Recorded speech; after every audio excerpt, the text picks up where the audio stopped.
வணக்கம். அடிவயிறு சதை அதாவது தொப்பையை குறைக்க ஒரு அருமையான நாட்டு வைத்தியம் பார்க்க போறோம். தொப்பை தசையில இருக்க கொழுப்பையும் உடல்ல இருக்க கொழுப்பையும் கரைக்கிறதுக்காக ஒரு லேகியம் தயாரிக்க போறோம். இதுக்கு தேவையான பொருட்கள் சின்ன வெங்காயம், பசும் நெய், பனம் கற்கண்டு அல்லது பன வெல்லம். ஒரு இரும்பு பாத்திரத்தை அடுப்புல வச்சுக்கோங்க.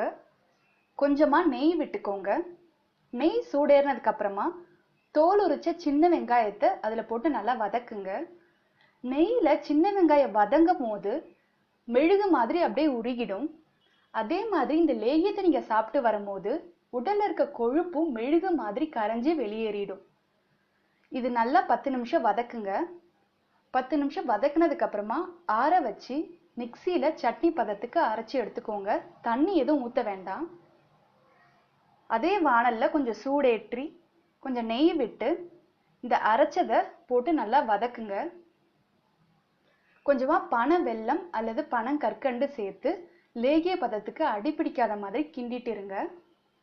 ஒரு 10 நிமிஷம் கிண்டும் போது லேகிய பதத்துல வந்துடும். இதை ஆற வச்சு ஒரு இரும்பு பாத்திரத்துல எடுத்து வச்சுக்கோங்க. தினமும் காலையில ஒரு ஸ்பூன், நைட்டு ஒரு ஸ்பூன் சாப்பிட்டுட்டு வந்தீங்கன்னா உடல்ல இருக்க கொழுப்பெல்லாம் கரைஞ்சி உடல் எடையும் குறைக்கும், தொப்பையும் குறைக்கும். இந்த லேகியத்தை நீங்க சாப்பிடும் போது அதிகப்படியான கொழுப்பு உணவுகள், எண்ணெய் உணவுகள் தவிர்க்கணும். இதை தொடர்ந்து 41 நாளுக்கு சாப்பிட்டுட்டு வந்தீங்கன்னா நிச்சயமா பயனளிக்கும். சர்க்கரை நோயாளிகளுக்கு இதுல வெல்லத்துக்கு பதிலாக நீங்க கருப்பு உப்பு சேர்த்து செஞ்சு சாப்பிடலாம். இது நீங்களும் செஞ்சு பாருங்க. 41 நாளுக்கு சாப்பிடுங்க.